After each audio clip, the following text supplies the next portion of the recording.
mieux, enfin grossir encore plus qu'habituellement. Et ils ont mis, mais vraiment presque à la surface, hein, ils ont mis une motte de terre au-dessus. Et après ils laissent pousser la liane. On a mis un peu la technique de la vanille en place. Ouais. Ils ont mis des supports là comme ça pour que les lianes puissent pousser bien autour. Tu vois? Donc voilà. Ah ouais, quand même. Ça rigole pas là. C'est gros, hein? Ça nous réduit bien. Voilà. Et là tu as l'arbuste du manioc.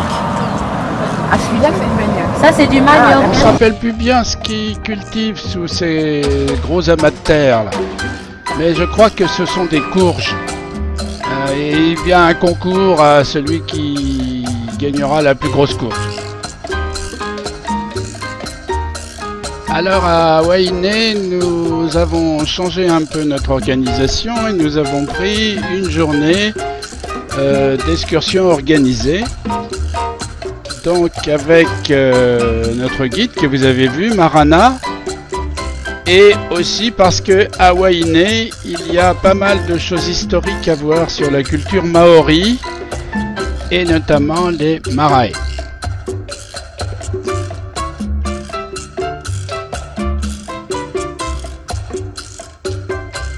De gratter, tu mets de l'huile de tamano, ça va enlever un peu la démon.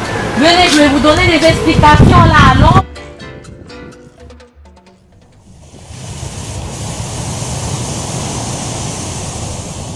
Pour te montrer qu'il y avait la maison du gardien du marae des rois. Donc c'est lui qui surveillait qui rentrait à l'intérieur ou pas. Il faut savoir que c'est pas tous les Polynésiens des autres îles. Ils étaient venus à peu près 13 ans. Ils sont venus, ils ont mis quand même les structures en bois pour te montrer comment c'était à l'époque. Donc vers l'arrière, c'était un petit hôtel où ils posaient des fruits, des légumes, du poisson.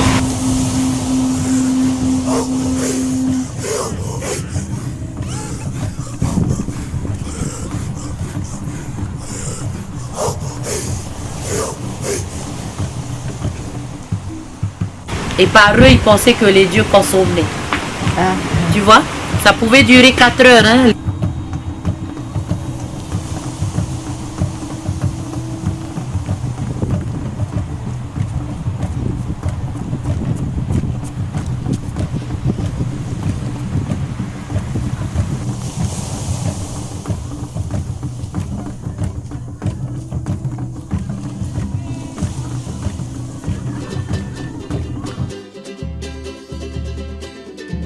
Bon là comme c'est un peu à l'ombre, mais ceux qui sont là-bas, on a mis des bourres de coco. J'ai voulu vous montrer l'ancien système.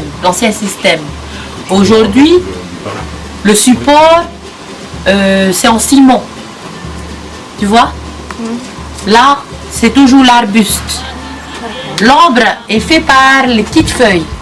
Aujourd'hui, c'est du plastique.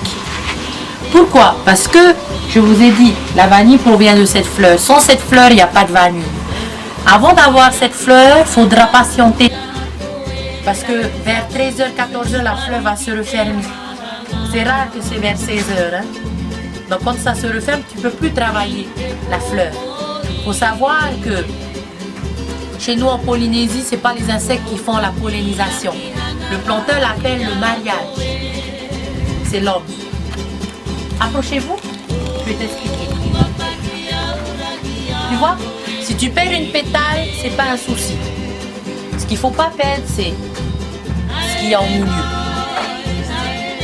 Ils ont mis le pollen dedans et après il faut le fermer. Donc c'est très minutieux. Il était là le pollen. Là il n'y en a plus. Il n'y a qu'un seul en fait. Une seule fois tu peux prendre le pollen. Si ça tombe, tu n'as pas de vanille. Tu ne peux pas prendre le pollen d'une autre fleur, c'est pour elle. En ce moment, c'est pas la floraison, donc on est.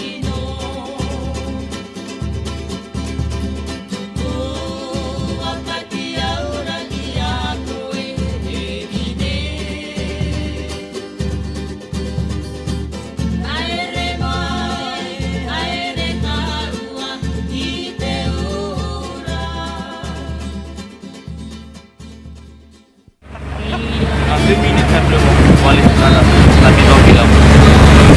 Dans 2 minutes.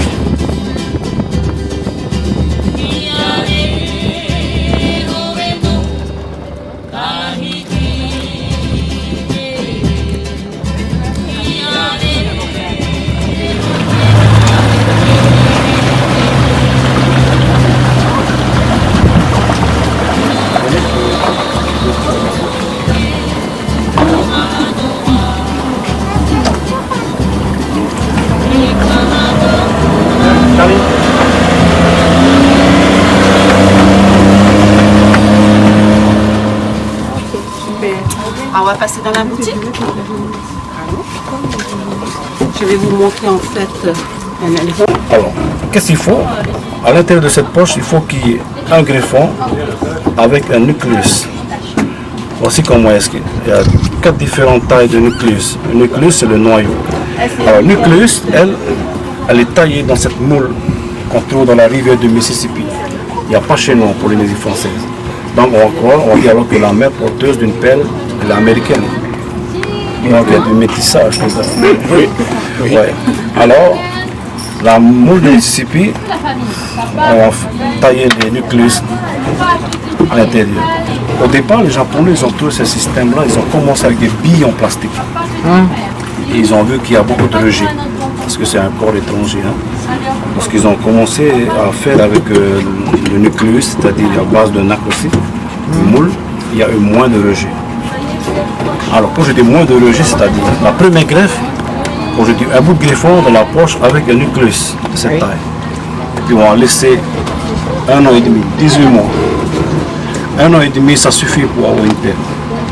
Il ne faut pas la récolter avant. Il n'y aura pas assez d'épaisseur de nacre pour travailler autour du nucléus pour avoir une pelle. Il faut respecter les 18 mois, 1 an et demi. Après 1 an et demi, on va récolter la pelle qui sera grosse comme ça. On va récolter la pelle et on va faire une surgreffe. On va mettre un nucléus de la même taille de la pelle qu'on a récoltée. D'accord, la même taille. La même huître. On peut la greffer jusqu'à 3 fois. La même huître. Après, elle est morte. Après, ensuite, elle ne va pas mourir, elle se fatigue, mais elle ne va plus donner, elle va le jeter. Mais nous, on l'a tué pour récupérer la coquille pour faire des trucs artisanaux. D'accord. Et aussi pour le muscle, pour manger. Pour manger. Ouais. Alors, 1 an et demi, vous avez un nucléus qui va donner une pelle de cette taille. On va retirer la pelle, on met un nucléus de la même taille et comme ça, 3 fois. Et si tu laisses en permanence, ça donne quoi? Si tu lui enlèves pas cette taille-là? Si on ne récolte pas, je dis pourquoi? Parce que 18 mois après, c'est comme on dit, elle est à terre. La pelle, elle sera belle, elle sera brillante. Si on laisse longtemps une pelle dans la mer, elle va se ternir. Voilà. D'accord. Donc il faut la récolter. C'est pas la peine de laisser encore plus de temps. Il faut la récolter. Ça va pas grossir plus, plus joli. Vous avez un avantage, ça vous allez récolter cette pelle, vous allez mettre un nucléus et vous avez encore une autre pelle. D'accord. C'est mieux de récolter et de faire travailler encore pour avoir une autre pelle. Alors pour la première greffe, pour la première récolte, on est censé faire, en tout cas ce qu'on va récolter, il y a 50% de réussite et 50% de rejet pour la première. Et plus on avance sur la greffe, c'est-à-dire arriver à la 3e, il y a plus de rejet, donc on va récolter que 2% sur la récolte. 2%? Oui. Il y aura plus de rejet. Wow. Alors, pas beaucoup. C'est pour ça que je vous dis, si vous avez acheté une pelle de cette taille, une grosse, très belle, très chère. Très chère. En plus, on en a là. Alors pour la belle-mère, il faut choisir la grosse. La chance, cette belle-mère. Alors ça, maintenant, s'il y a rejet, une fois la greffe, on va mettre la nacre dans un filet, on va voir si elle a rejeté ou pas. On va contrôler tous les 3 mois. Si elle a rejeté, c'est plus la peine d'insister, elle ne va plus du tout donner de pelle. Si vous allez la regreffer encore, elle va rejeter à chaque fois.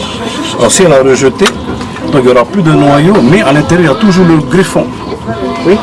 Et le greffon, elle va travailler sur elle-même, elle va s'occuper sur elle-même qui va donner des kéchis. C'est ça le kéchi. D'accord. Ce que nous avons ici à l'intérieur, c'est un kéchi. On voit à peine.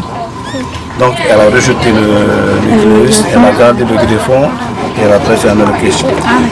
Alors le greffon, une fois qu'il va récolter le kéchi, il va voir si la nappe n'est pas encore de belle couleur. On va greffer ce qu'on dit, on appelle le mabé. Retenez bien le mabé. Le mabé, c'est ça.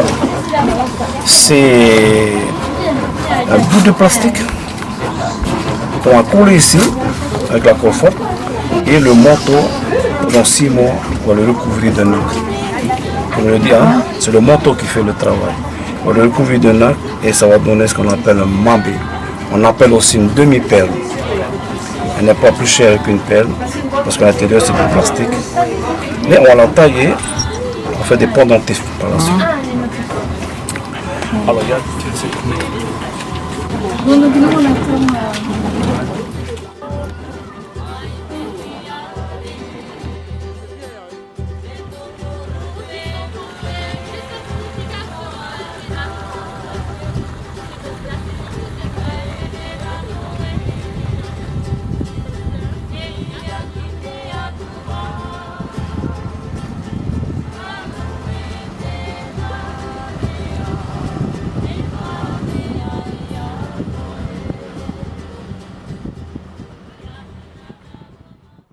proportion à moi là. Ah oui. Si ça te plaît, tu adopteras. Voilà, ça suffit. Hein. Bon, faut savoir aussi cette recette, c'est de ma famille. Hein. Tu vois, donc voilà, c'est pas dans les restaurants que tu trouveras le même quoi. Hein. Donc là, je t'apprends, c'est pour ça que tu pourras le faire.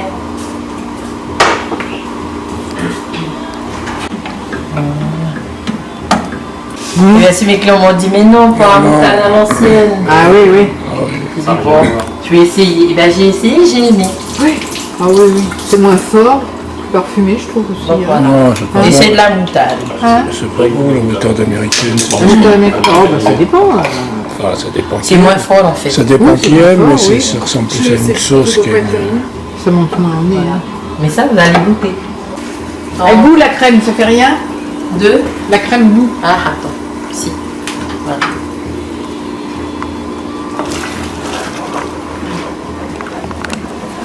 T'as vu, c'est un peu épaissi, hein? Ah oui, nettement.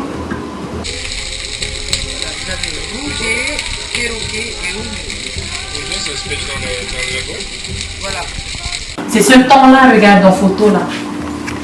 Un dent de chien, c'est les petites dents qu'il y a devant Voilà. la nageoire caudale. Voilà. C'est ce temps-là. Donc chez nous, il faut savoir que...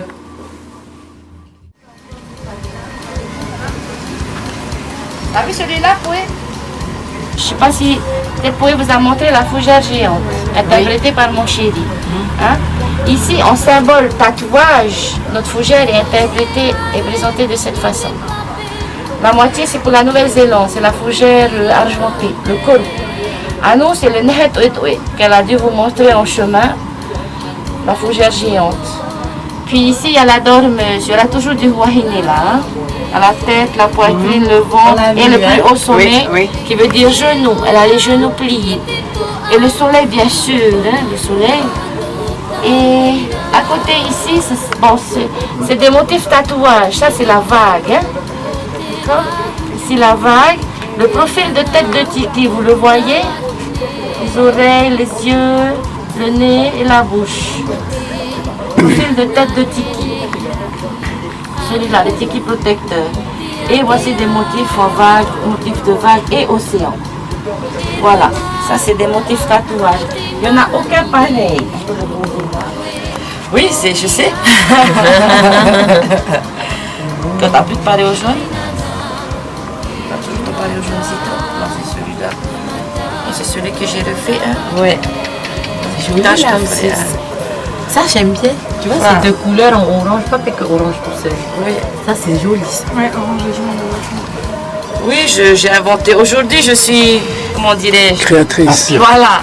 Ça a des jours, t'es productive. Ça a des jours, t'es productive. Inspirée, productive. Alors, Là, j'ai des doigts qui ne dépassent pas, il va falloir que je fasse encore tout pour cacher tout ça. Quoi. Je sais pas comment je vais faire, mais... Donc là, c'est voilà, voile de coton. À la combinaison, dans le maraï. Donc là, tu as les deux carrés. Tu peux mettre quand même une fois. Hein? Ah oui. Si tu veux le déparer, moi, Il y en a aussi pour les mecs. Si, vous laissez aussi respirer. Hein. Vous les À tanner. la maison, vous laissez respirer les choses. Hein. Absolument. C'est joli panneau. Hein. Je vais embêter ce monsieur. Il va m'aider à...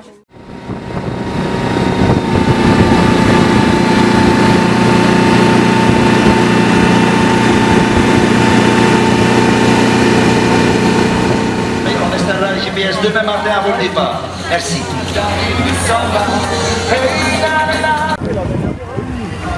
C'est vrai qu'on est quand même venu un peu pour ça, pour voir le départ de la course. Donc on va se mêler au village de départ.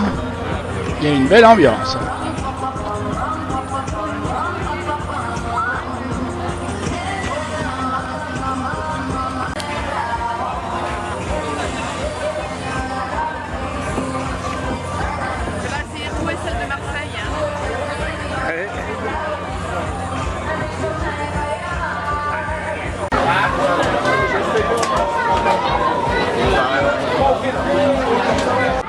Ici, c'est l'enregistrement des équipages. Alors c'est très sérieux, il faut que chacun mette son nom, son identité, et puis tout le monde est pesé. Et puis donc chaque pirogue a un poids total avec les rames, et ça donne éventuellement des handicaps.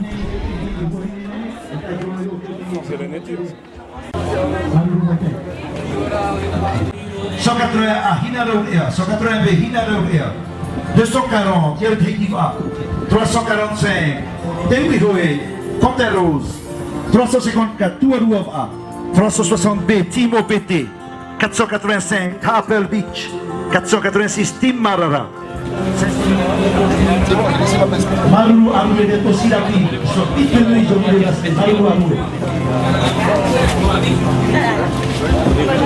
Le drapeau du Bénin,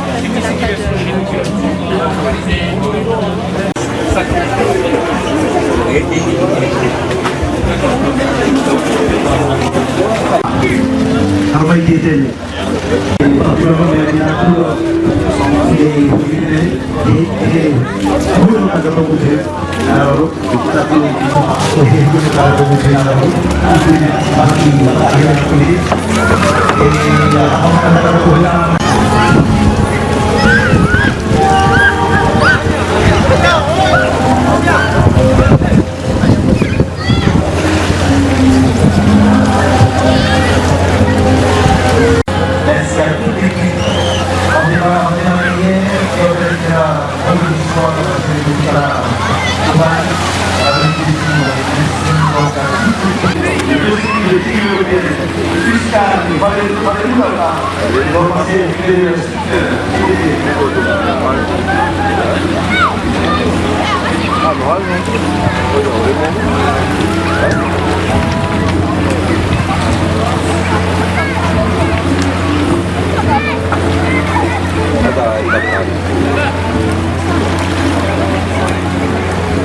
Je rappelle encore que le team européen de Lipun, team européen Lipun, Luscan et Valentin va servir de sticker, c'est compris.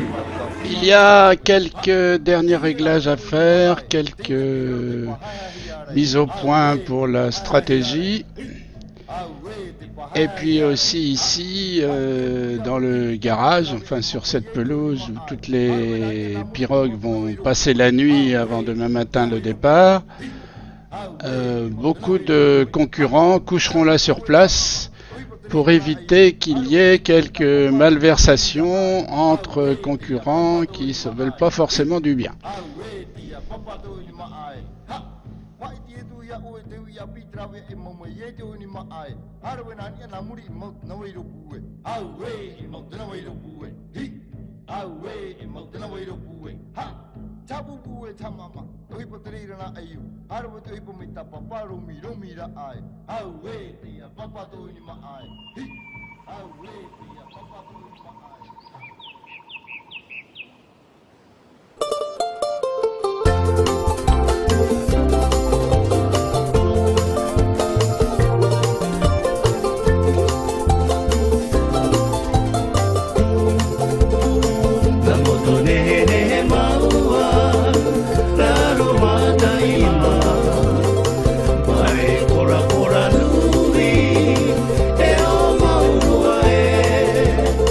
Oh,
À Bora Bora, il y a 3 choses importantes. Le lagon, qui est le plus beau lagon du monde. Les hôtels sur pilotis. Si vous avez la chance, il faut vous faire 2 ou 3 nuits dans un hôtel sur pilotis. Les fonds marins, avec les plus beaux coraux de Polynésie. Et pour nous, exceptionnellement, l'arrivée de la course à Waikini.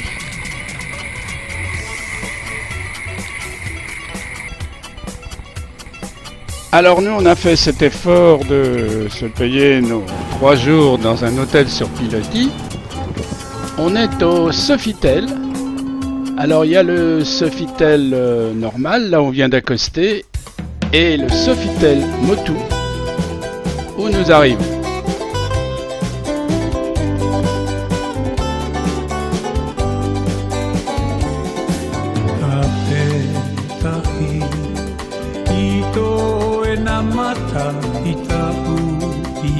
Le moins qu'on puisse dire, c'est que c'est pas mal, hein. C'est même carrément luxe.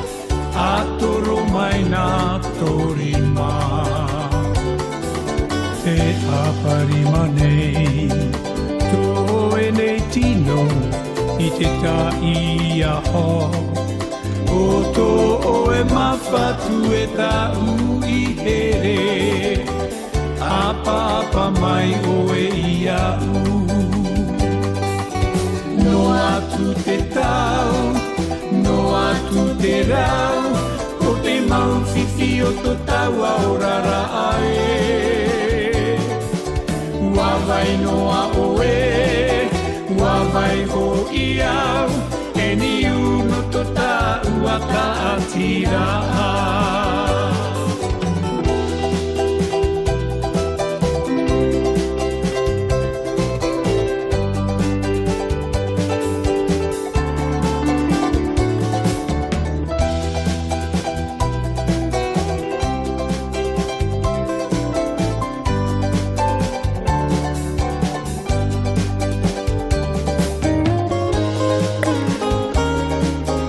Allez, on va voir un peu là-dessous comment c'est.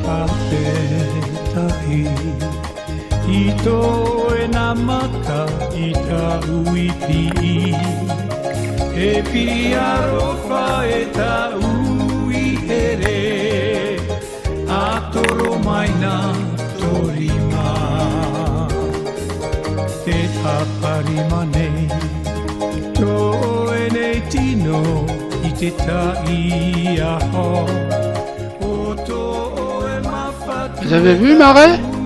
Elle est belle, hein? Pas effrayée du tout.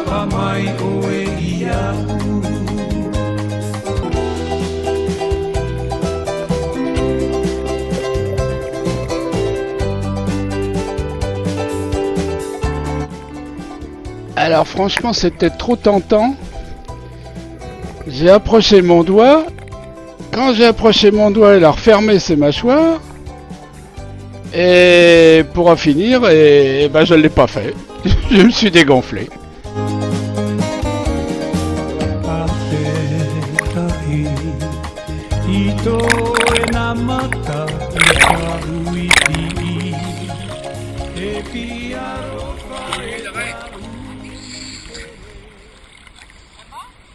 ouais, on était au fond, ouais.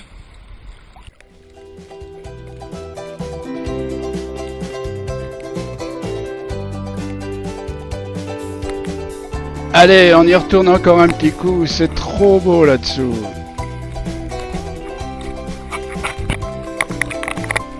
Bien équipé, la caméra. Et regardez qui voilà! Elle est revenue! Elle est là encore aujourd'hui! Je sais pas si c'est la même, hein. Regardez, regarde, hein! Wow, super! Super! Allez, bon vent!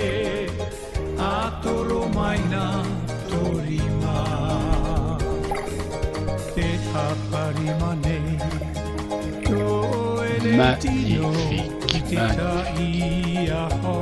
Voilà, c'est ça la Polynésie.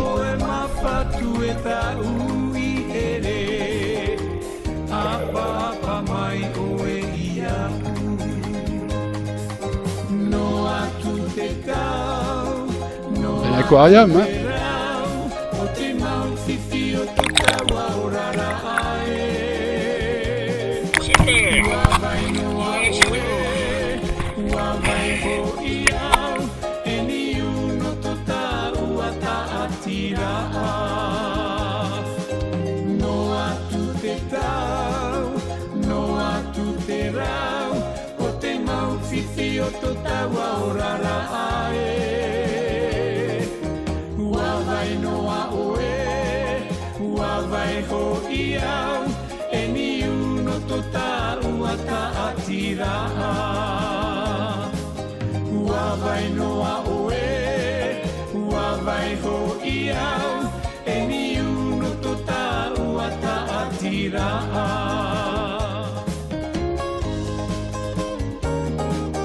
Allez, bonne nuit.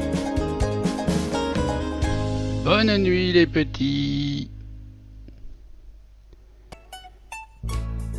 Et aujourd'hui, c'est l'arrivée de la course. Donc, il faut partir de bonne heure. Et voilà notre bateau.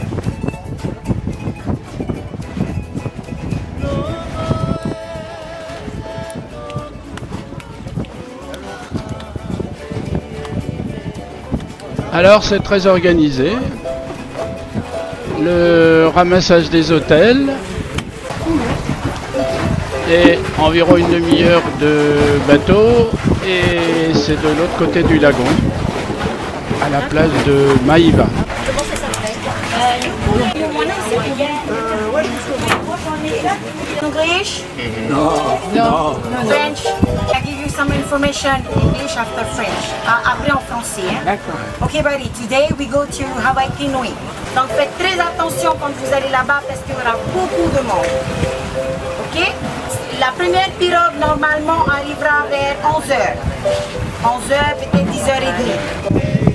Donc on va rester mouillé là-bas. Si vous voulez aller voir, prendre des photos, vous pouvez descendre.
Je crois que nous allons avoir une arrivée sous la flotte.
Voilà, ils sont arrivés, ils sont tous arrivés.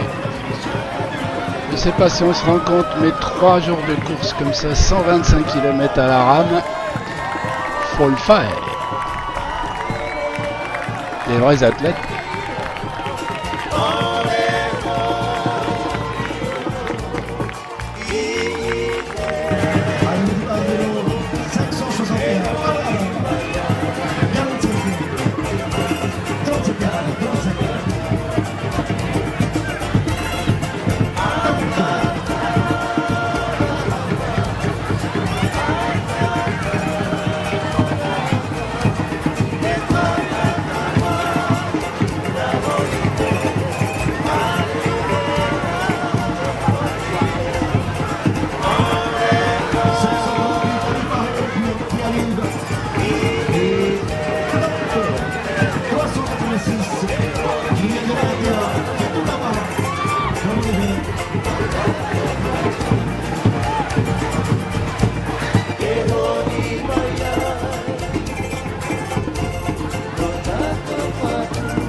C'est maintenant l'heure des récompenses, des prix, des colliers de fleurs pour tout le monde et des grands sourires.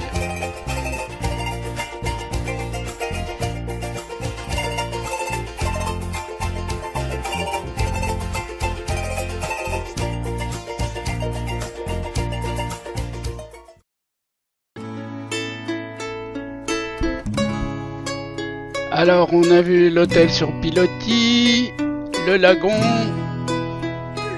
les coraux et la course. Quand même, il faut quand même aussi qu'on fasse un peu le tour de l'île. Surtout que c'est pas l'air.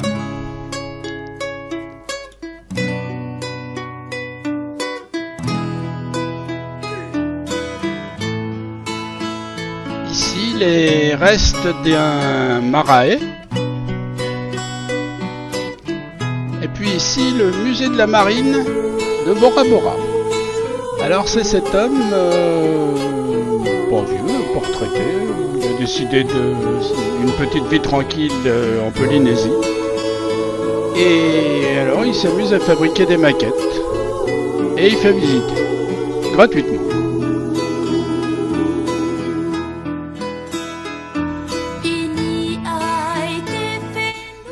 Alors là, c'est Dame Nature qui fait le spectacle.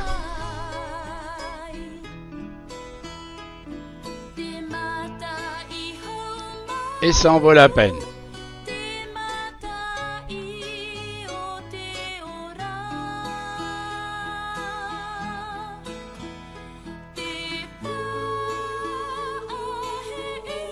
Alors des bougainvilliers, on en a ici aussi. Hein. Très beau. Hein. Des roses, des rouges. Mais vous allez voir des bougainvilliers orange. Comme ceci, on n'est pas vu souvent. Voilà, on va boucler notre tour de l'île avec cette petite église. Regardez si elle est belle cette photo.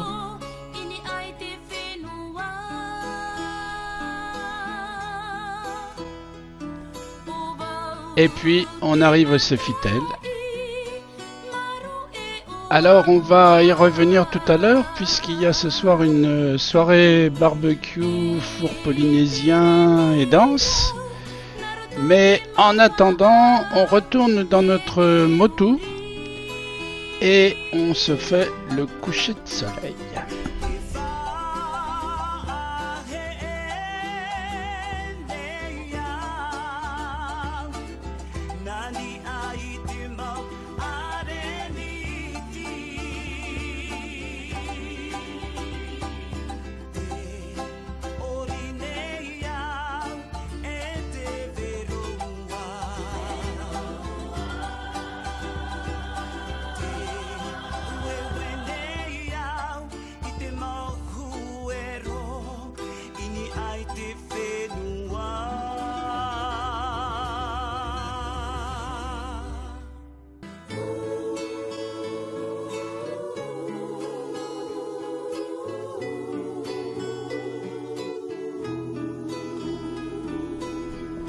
Alors le coucher de soleil, c'est très organisé.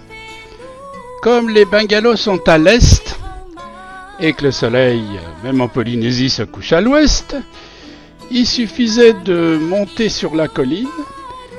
Là, il y a des chaises et donc il suffit de s'asseoir et de regarder. Mais pas de chance, ce soir il y avait de la brume, donc il n'y a pas eu de coucher de soleil du tout. Il n'empêche qu'à ces moments du soir, ce sont toujours des moments magiques dont il faut profiter, goûter, sans modération.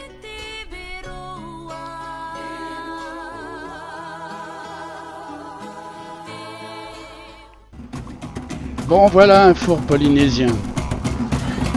Bon, un trou, de la braise. Bon, j'ai peut-être pas tout compris.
Voilà, c'était avec mes petits moyens et mon Canon, le show du Sofitel.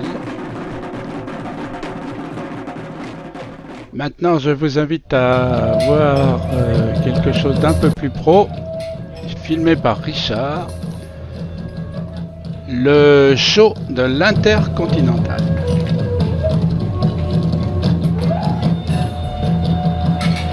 Le peuple de l'eau fut plongé dans une stupeur et la confusion la plus totale. Étrange, dit-il, étrange. Quelle pouvait être la signification de ce présage?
Nani aite are, hiroto ete awa, e ahe e.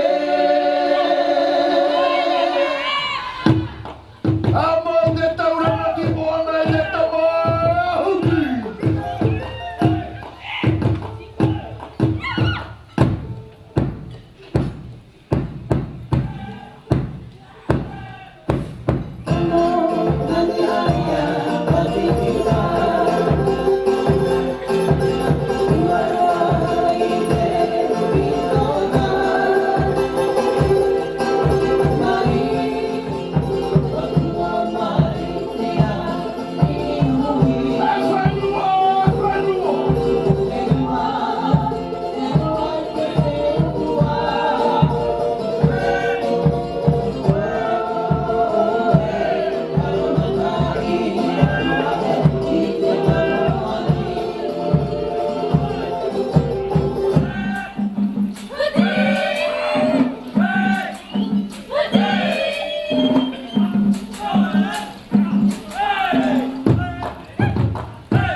Oh, ete fetu, ete foto, te whahomaro, itu mafato, mate maro, te adu. Te adu.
Par opposition aux îles hautes, les atolls sont appelés des îles basses.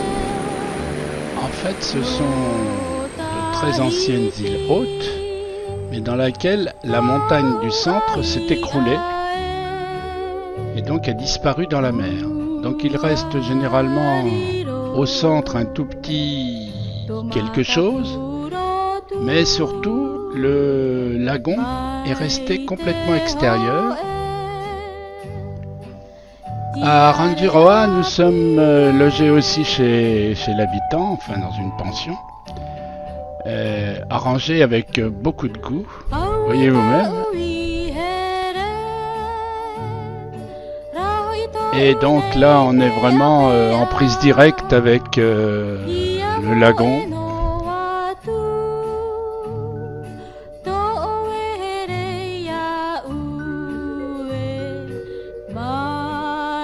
On peut facilement, directement de notre chambre, aller pêcher.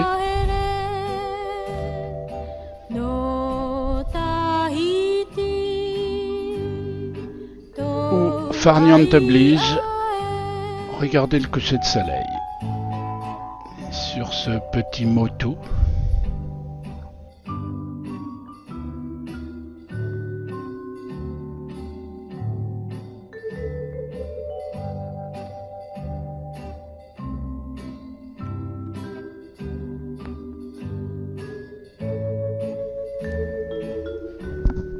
Dans ces pensions, c'est très convivial, il n'y a qu'une dizaine de touristes maximum. Alors le soir, tout le monde se retrouve à l'apéro et ça discute et on aime bien ça. Bonjour. Alors je vais vous dire, en Polynésie, le spectacle est partout. Au-dessus de l'eau, les paysages sont magnifiques, mais il faut aussi aller voir sous l'eau, car là, c'est pas inintéressant. Et c'est bien ce que je me suis dit quand on est arrivé à Rangiroa, qui est le paradis mondial des plongeurs. Je me suis dit, je vais passer mon baptême de plongée.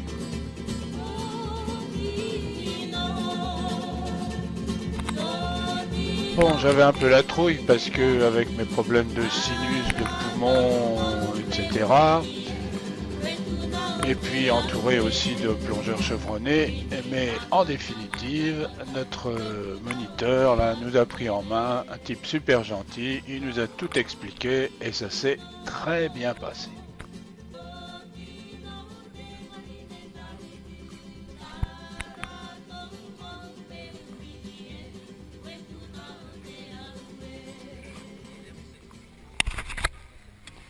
Allez, quand faut y aller, faut y aller. Donc on est déjà à moitié équipé, on a monté les bouteilles et on part au large.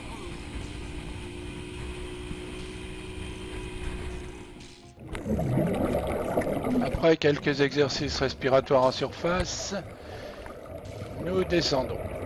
On va rester 55 minutes sous l'eau et plonger entre 5 et 8 mètres. Bon, pour être honnête, ces exercices-là, vidage de masque, prise de l'embout sous l'eau, c'était pas pour moi, hein. Moi j'ai regardé de loin.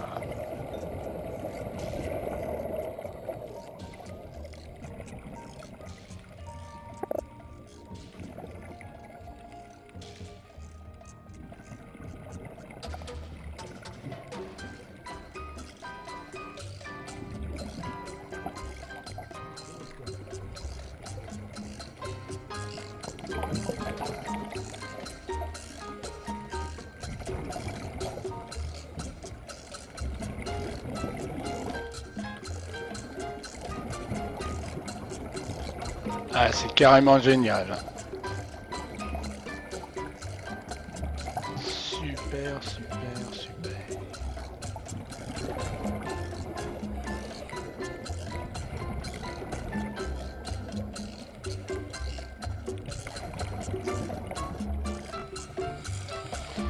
Ce qui était génial, c'est que notre moniteur, il connaissait le coin, donc il a pu nous montrer plein de choses. Par exemple, là, il montre une murène, on l'aurait certainement passé à côté, quoi. On l'aurait pas vu. Regarde ça. Ah, elle est pas contente, hein? Elle est pas contente du tout. Vaut mieux pas mettre son doigt, hein?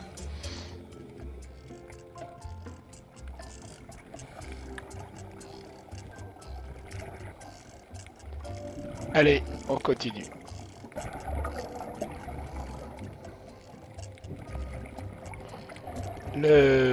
L'équilibre sous l'eau, c'est pas aussi simple que ça, hein.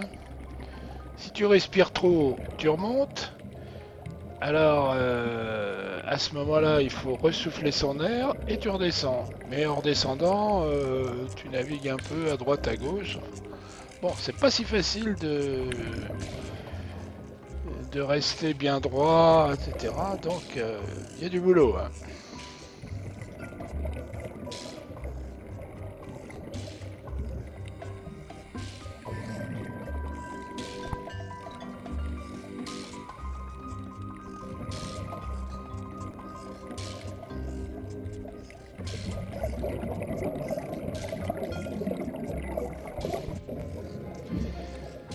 Ah voilà, 55 minutes, ça passe vite.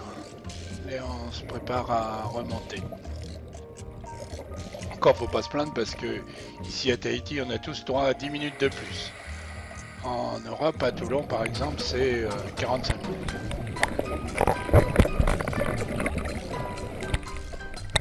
D'ailleurs, t'as bien joué avec ta caméra, hein, Claude, hein. Je vais t'enlever les plombs déjà.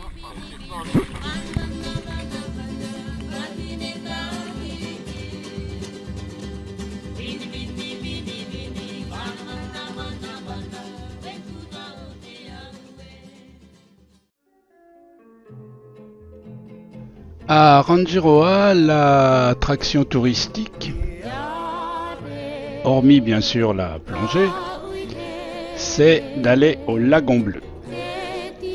Alors le Lagon Bleu, on l'a survolé tout à l'heure en arrivant. C'est un endroit magique. Il est au bord du lagon. Donc il faut quand même une demi-heure de traversée en bateau pour l'atteindre. À ce moment-là, on se retrouve dans la grande circonférence autour de Rangiroa. Et on a là un paysage absolument magnifique. Donc nous étions partis pour la journée avec pique-nique. Et on a passé une journée dans un endroit absolument génial.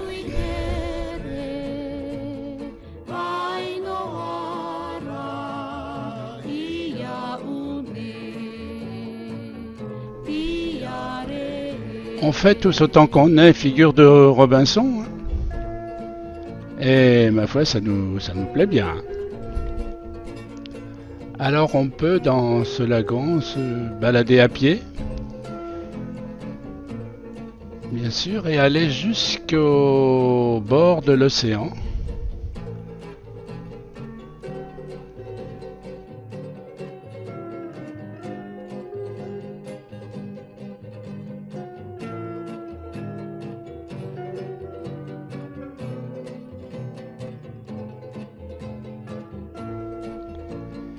Et là, on se trouve dans un paysage un peu curieux, où les roches, là, vous voyez, sont vraiment, on croirait un paysage lunaire un peu.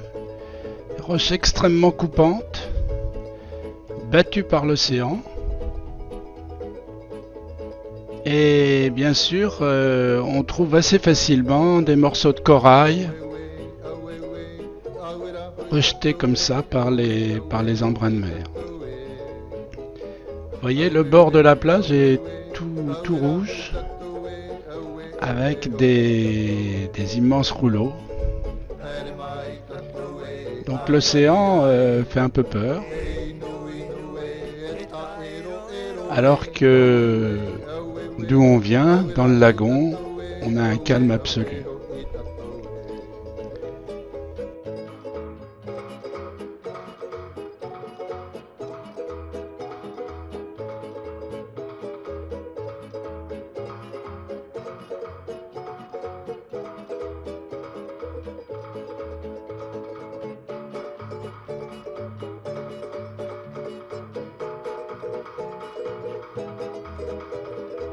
Dès notre arrivée, les requins là étaient au rendez-vous, donc ils nous attendaient. Il y en avait un certain nombre qui avaient un peu les jetons de descendre, mais en fait c'est des petits requins d'1 mètre 50, 1 mètre 70, absolument inoffensifs. Donc au bout d'un moment, tout le monde a fini par y aller. Et donc on s'est compté quand même au départ et on est tous rentrés avec le même nombre.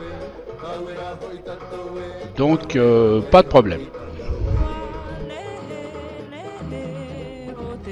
Si vous avez besoin de belles cartes postales pour votre hiver avec des palmiers cocotiers, eh ben je vous offre tout ça.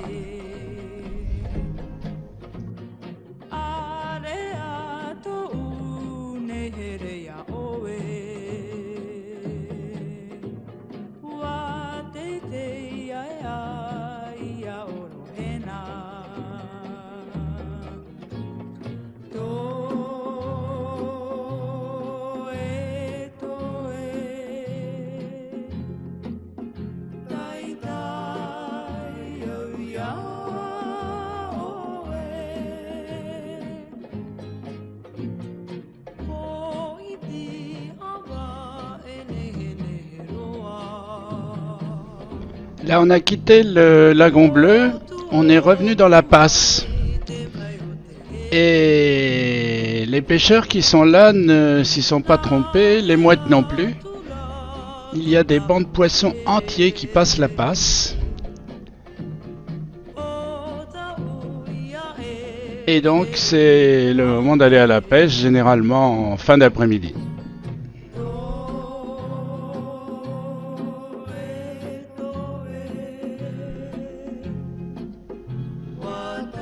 En revenant en bateau, on passe devant le seul hôtel de Rangiroa.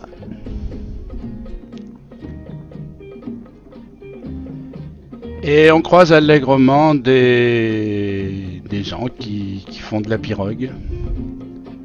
Généralement en fin d'après-midi, au moment du coucher de soleil. Alors le coucher de soleil, on va y aller. Mais auparavant, je vais quand même vous montrer ce que j'ai pêché. Pas mal, hein? Aussi grand que moi? Non, je rigole, c'est pas moi qui ai pêché ça.